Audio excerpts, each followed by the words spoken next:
And so that, if you don't respect, if you do, you know, like liking myself, I didn't like myself at all.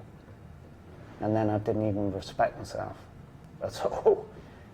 So what's the point? Because if I can't respect myself, why would anyone else? For me, I just thought I was out of control. I was the only person like it. And now that I'm in recovery, I realise, and I've heard hundreds of stories like mine, to know that actually I'm not as unique as I thought. So now that as soon as I knew that, I felt more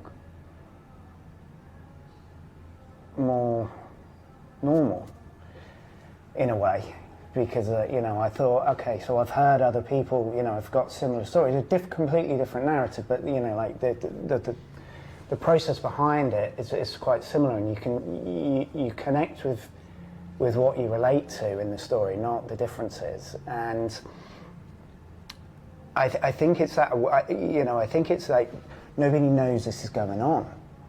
Like, these guys didn't know because nobody knew. Like, it's not a sort of thing that you hear about. Like, people that are like functioning like I was, you know, with an addiction problem, you don't put the two together.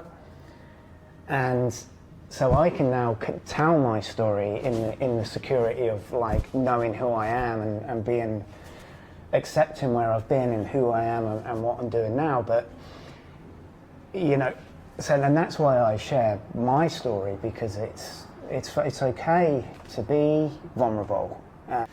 The first time I thought I could change was when I heard people like me. That's the first time. The first time I met people like me was when I was in a rehab at 36 years old. Until then, I thought I was completely on my own. So, do you think if you'd let us know that it would have changed anything for you, though? I think it would be difficult for you to be able to relate to how I was, because we both drank. Your relationship with alcohol was just different to mine. Yeah.